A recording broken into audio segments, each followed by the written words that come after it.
pero también hay mucha agresividad en la calle. El colimador informativo gira a esta hora de la mañana, como cada martes, para darle la bienvenida a nuestra querida amiga y psicóloga, la doctora Cristina Balinotti. Buenos días, doctora. Buenos días, buenos días. No sabía que usted estaba ahí escuchando todo, sí, todo lo que yo estaba hablando de política. Siempre interesante. Sí. ¿Usted va a ver el debate esta noche, doctora? Por supuesto, por supuesto. Bueno, sí. Pues vamos a ver, porque sería interesante para la próxima semana irnos preparando ya en factores psicológicos y demás de ambos candidatos que se pueden observar en el lenguaje corporal, el body language. Yo creo que se podría preparar un buen programa con Sí, una cuestión, sin duda. la política vista desde el punto de vista psicológico en ambos candidatos y en la psicología de masas a la hora de votar. ¿Qué le parece? Me parece estupendo el tema. Sí, no sé, se me ocurrió ahora. Se me ocurrió ahora. Sí. Doctora, usted había sugerido para hoy, va a ser el tema fundamental, la agresión en el Metromover, las agresiones que se han dado en el Metromover. Pero yo quisiera preguntarle antes, porque han pasado cosas desde que hablamos el fin de semana. Por ejemplo, el fin de semana vimos en un Walmart, aquí en Coral Way, la 87 Avenida, aparentemente porque no es oficial, las autoridades mantienen mucho hermetismo en este caso, pero aparentemente todos los testigos indican que en una discusión por el uso de mascarillas o distanciamiento social, un hombre le dispara al otro mortalmente. Ayer no sabemos, es otro caso aislado, 2 personas muertas a balazos al oeste del condado Miami-Dade en una finca. Hay quienes afirman que es el uso de armas, pero también hay realidades, por ejemplo, hay otros países donde no hay una permisología para el uso de armas de fuego y sin embargo se matan a machetazos o a puñaladas. O sea, ¿qué está pasando, doctora? ¿Cómo se analiza esto desde el punto de vista psicológico? El nivel de violencia cada vez mayor. Claro, acá está involucrado la violencia y está involucrada la ira, que son dos cosas diferentes, aunque se utilizan como sinónimos. La violencia, fíjate qué interesante saber el origen de las palabras, viene de una raíz latina, vis, que significa fuerza, pero implica fuerza excesiva en este caso, fuerza mal utilizada. Y la ira es una emoción humana necesaria para poder defendernos. Si alguien quiere atacar a nuestra familia, reaccionamos con ira. Pero bueno, son episodios aislados que pueden ocurrir o no una vez en la vida. Ahora bien, estamos acá en esta sociedad del mundo, particularmente en Estados Unidos, en una fórmula en donde se junta la violencia y la ira. Es decir, la ira ya es una ira patológica, excesiva, casi una ira social, unida con esta fuerza excesiva, ¿verdad? ¿Y cuáles son? Porque uno se pregunta qué factores pueden provocar esta violencia y esta ira.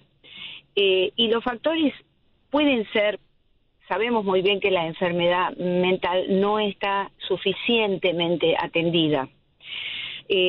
A pesar de que la unión de la enfermedad mental con la violencia ha sido exagerada, porque vemos que las personas que padecen una enfermedad mental y llegan a uno de estos episodios, generalmente tienen una causa orgánica, pero llegan a estos episodios, ¿por qué? Porque consumen drogas y alcohol. Por ejemplo, las personas que padecen episodios maníaco-depresivos, es decir, una bipolaridad, tienden a utilizar drogas y alcohol para minimizar un poco los efectos colaterales de las drogas o para sentirse un poco mejor. Entonces ellos 10 veces más utilizan droga que una persona que no tiene enfermedad mental. Otra causa son los trastornos psicológicos, que es distinto, ¿eh? La enfermedad mental es fija, es crónica, es orgánica, hay que tratarla con medicación y terapia, y el trastorno psicológico puede, a través de una buena terapia de conversación, ser superado. No es fijo. hay personas, dentro de eso tenemos el trastorno explosivo intermitente, esto lo padece mucha gente en esta sociedad, y muchos de estos casos son responsables, estos trastornos, ¿verdad?, en donde la mirada, una mala mirada de alguien, o uno supone que alguien lo miró mal, puede desatar un episodio violento que podría culminar en un crimen. Ahora, hay otros factores. Hay factores neurológicos y factores hormonales, que no los tenemos en cuenta nunca. ¿Hormonales? Claro, exactamente. Hay factores neurológicos. Se han hecho estudios con resonancia magnética funcional que indican, generalmente estos estudios se han realizado con personas violentas, con delincuentes, e indican que es un fMRI aparte, es un video del cerebro en funcionamiento. Es decir, son videitos y uno ve cómo funciona esa persona cuando se le muestran ciertas imágenes. Bueno, se nota que en las personas violentas tienen el cerebro emocional, la amígdala, que es la que maneja las emociones, digamos la que dispara todas las emociones básicas del hombre, hiperactiva, hiperdesarrollada. Y la zona del lóbulo frontal, que es la zona con la que pensamos, con la que detenemos nuestras emociones, la que planificamos, sin activación. Vale decir que estas personas tienen factores neurológicos, probablemente ya genéticos o congénitos, que los llevan a este tipo de violencia, ¿verdad? Este tipo de conductas. Y los hormonales, sabemos que los grandes desequilibrios hormonales de una persona pueden llevar al individuo a la violencia. Y también sabemos que la violencia, un individuo violento por otras razones, tiene desórdenes hormonales. Y después tenemos los rasgos de personalidad. Hay personas que tienen una baja autoestima, hay personas con gran hostilidad, con impulsividad, con un afán de notoriedad, se sienten marginados de la sociedad. Y entonces sienten de base un sentimiento de humillación muy grande. Y entonces el mundo es responsable de todo lo que a mí me pasa, de cómo yo me siento, y pueden, en un estado ayudado por las drogas, o sin ellas, llegar a este tipo de conductas. El aislamiento y las drogas pueden provocar también estas conductas en personas que ya tienen algún tipo de antecedente o de factor genético. Doctora Cristina Balinotti, pero ese afán de notoriedad de una persona, de llamar la atención, de ser el centro, puede en un momento determinado ser tan fuerte que se olvide de las connotaciones que puede tener el hecho, el acto para lograr notoriedad, y en medio de una discusión, en una persona confrontacional, hacer algo, disparar contra alguien, y lo hace sabiendo que va a ganar notoriedad, que va a ser noticia. En realidad todos estos sentimientos están ocultos en esta persona. La persona se siente muy mal, se siente que no entra adecuadamente en esta sociedad, que en esta sociedad no hay un rol para él. Tienen una base de hostilidad e impulsividad muy grande, ojo, es decir, que tienen una amígdala cerebral para las emociones muy activa, muy hiperactiva. Tú sabes que todas estas conductas no tienen una sola causa, sino que son multifactoriales. En el caso de un rasgo de personalidad, tiene que tener una base genética.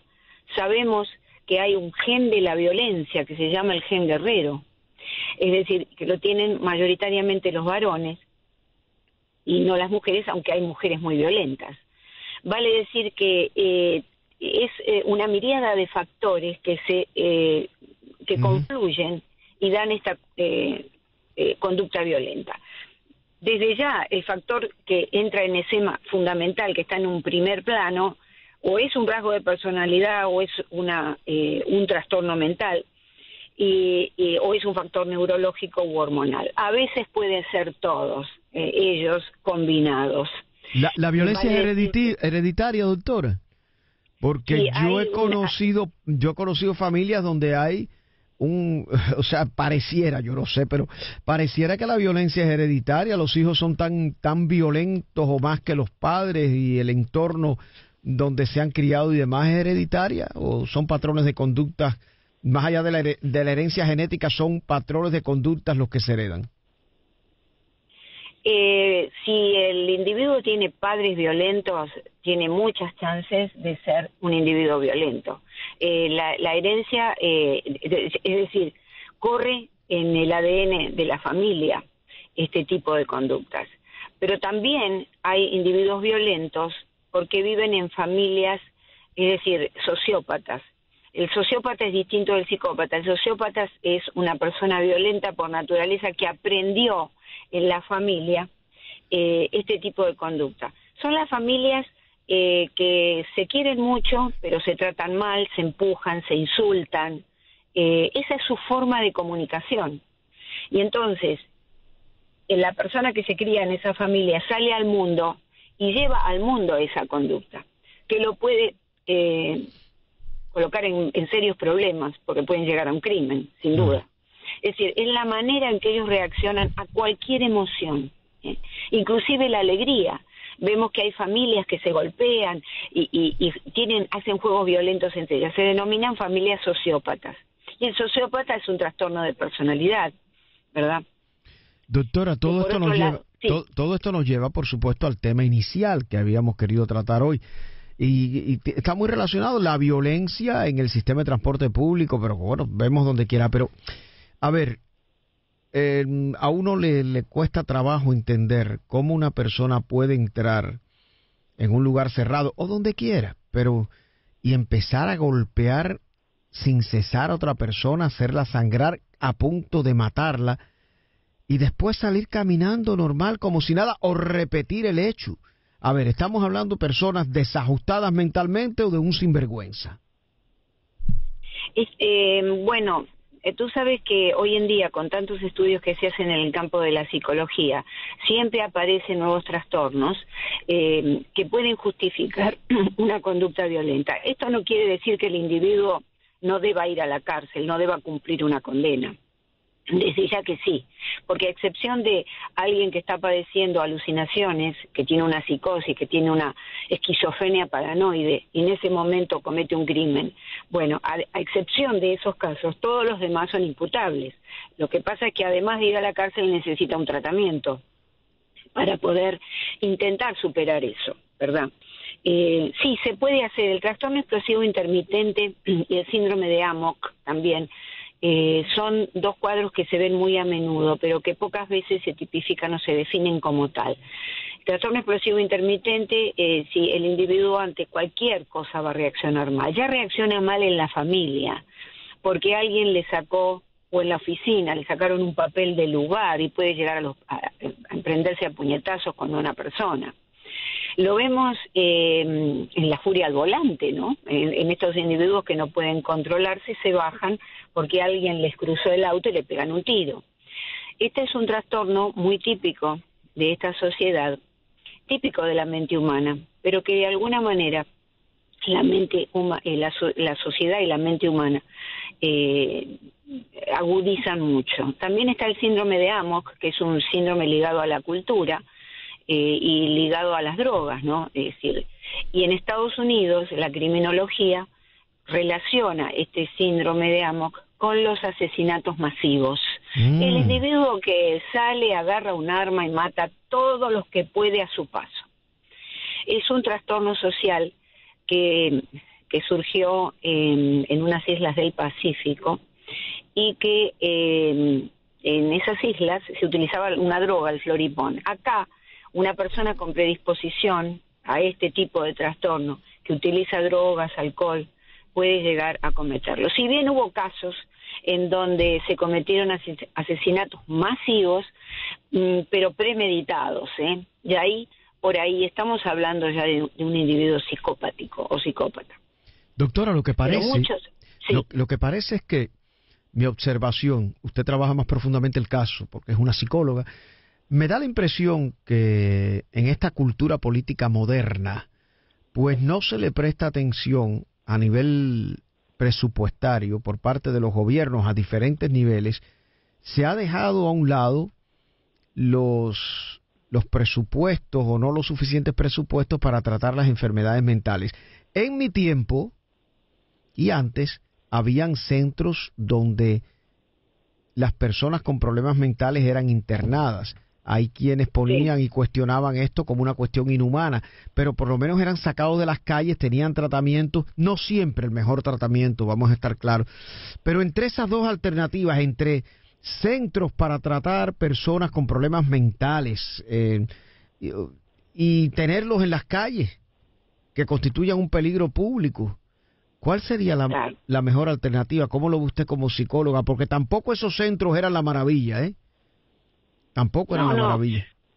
Y yo creo es tan simple que no lo vemos. Hay que disponer dinero suficiente para poder afectar médicos al área de salud mental que se ocupen de las personas que están sin atención, que son muchísimas, no solamente en la calle, ocurren también en los hogares. Hay un estigma sobre la enfermedad mental. Cuando alguien, yo una vez creo, no sé si te comenté, esto existió, este estigma mental siempre.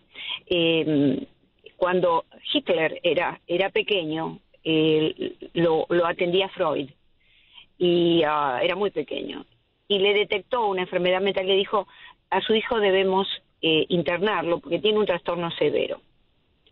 Y el padre dijo, lo que todos los padres dicen hoy en día, y repetimos a lo largo de la historia, mi hijo no está loco. Mi hijo no está loco, esa es la frase. Esa es la frase. Y fíjate lo que sucedió, ¿no? Con este personaje. De modo que tenemos que sacarnos esta idea, este estigma de que la enfermedad mental es algo que hay que ocultar, porque no estamos en la Edad Media. Estamos en la edad de la luz, en donde hay mucha investigación, muchos buenos profesionales que pueden atender este tema. Solo hace falta la buena voluntad, sin duda, de los gobiernos en atenderlo, porque esto no solamente pasa aquí, pasa en todo el mundo. Pareciera que forma parte de la condición humana esto de estigmatizar la enfermedad mental, la ponemos abajo de la alfombra como que no pasa nada. Y entonces si mi hijo tiene trastornos y golpeó severamente a un compañero, bueno, no importa, ya se le va a pasar, es cosa de la edad, es un adolescente o es un niño. Y entonces estamos dejando pasar los primeros momentos, los primeros síntomas de estos de la enfermedad mental como del trastorno psicológico, ¿verdad? Que son dos cosas distintas. El trastorno psicológico se puede tratar, es una cosa que no es fija. Lo estamos dejando pasar y después, ¿qué pasa? Se cronifica, se enquista y es mucho más difícil. Pero si invirtiéramos más, doctora, si invirtiésemos más en materia de salud mental, no nos estaríamos ahorrando no solo problemas, sino gastos futuros que provienen de toda esta inestabilidad mental a nivel social de un grupo de personas en la calle. Por ejemplo, aquí hay seguros que no quieren pagar o ponen un límite de lo que quieren pagar por consultas y cuestiones de salud mental. Los seguros son los primeros que no tratan todavía, o sea, no han logrado valorar el problema de la salud mental. Exacto, pero fíjate, en 1966 la Organización Mundial de la Salud dijo que la violencia en aquella época ya es uno de los principales problemas ahora y a futuro. Entonces, esto es algo que se viene diciendo, que ya lo sabemos, ¿verdad? Y que, bueno, Freud dijo algo muy interesante en uno de sus libros. Dijo, el problema que vamos a tener a futuro es cómo vamos a encontrar los recursos para evitar la agresividad en el ser humano. Porque el gran problema que tengamos en el futuro va a ser la agresividad desatada. En ese momento la traducción fue agresividad, pero sabemos que en el caso de la agresividad es una defensa. Cuando un individuo es agresivo, es un mecanismo de defensa personal. Claro, a nivel mental, a nivel psicológico. Claro, la violencia es siempre gratuita. La violencia, yo voy y mato por matar. Hasta en una, doctora, hasta en una discusión, a ver, porque esto viene muy a tono. de un lado y del otro, para que nadie, hasta en una discusión por problemas políticos, cuando la persona se torna agresiva, cuando la persona dice de eliminar al adversario, cuando todo eso simplemente es una defensa a nivel psicológico también. No, el agresivo es siempre aquella persona que está respondiendo a una amenaza. Por ejemplo, si alguien viene y me ataca, yo tengo la obligación de defenderme. Para eso tengo la agresividad, que es una condición innata, humana. A ver, perdón, pero doctora, yo ayer escuché, y nos quedan 3 minutos y quiero aprovechar y para que usted dé además sus redes sociales y demás. Yo ayer escuché, doctora Balinotti, un oyente en la radio decir, después de, si nosotros ganamos, después del 3 de noviembre, plomo con los adversarios. Aquí en Miami, plomo con los adversarios. Eso no es agresividad, o sea, ¿cómo se puede catalogar eso? Porque eso, a mí no me cabe eso en una cabeza normal. No, eso es violencia, pero no te olvides, y esto es lo último importante, que vivimos en una sociedad ya muy violenta, en donde tú sabes que para vivir en una civilización, lo decía Rousseau, tenemos que todos estar de acuerdo con lo que es el contrato social. Es decir, ¿qué es el contrato social? Yo renuncio a mi libertad de hacer lo que se me da la gana, a la libertad que de pronto yo tengo en la naturaleza, si viviera en la selva, ¿verdad? Y hago lo que quiero. Y a cambio obtengo derechos. Ese es el contrato social. Estamos rompiendo ese contrato social. Claro. Y estamos viviendo en la civilización, digámoslo. Claro, digamos, estamos viviendo como en estado de naturaleza, como si fuéramos salvajes, cuando en realidad estamos en la civilización. Y bueno, mira, Tomás de Aquino dijo, la paz es la tranquilidad, en el diálogo, el orden y la justicia. 3 cosas que debemos cuestionar hoy en día. Doctora Cristina Balinotti, las redes sociales donde pueden localizarla aquellas personas que la escuchan y que quieren entrar en contacto con usted, porque al tratarse de una psicóloga, la doctora Cristina Balinotti, hay temas y yo entiendo que muchas personas prefieren no llamar por teléfono, temen ser reconocidos por la voz y demás, pero quizás tengan necesidad de conversar con la doctora Cristina Balinotti. ¿Dónde pueden localizarla, doctora? Bueno, pueden ubicarme en mi website balinotti.com, B larga, una sola L y doble T. Balinotti con doble T, balinotti.com. Sí, exactamente, y B larga, B alta. Y allí dejarme un mensaje y bueno, yo me comunico. Claro. Y si no, bueno, mi teléfono es 786-351-9411. Ya he recibido algunos llamados, de todas maneras. Están todos mis datos en general en las redes sociales. Perfecto, Balinotti, lo más fácil, ¿eh? Balinotti con B de Barcelona, Balinotti, doble T, balinotti.com. Ahí pueden entrar en contacto con la doctora. Nada, doctora, esta noche veremos el debate y ya hablaremos en estos días, la próxima semana o quizás antes. Vamos a ver qué pasa, cómo está el volumen de noticias. Que tenga un buen día. La doctora Cristina Balinotti. Muchas gracias. Que tenga buen día. Gracias.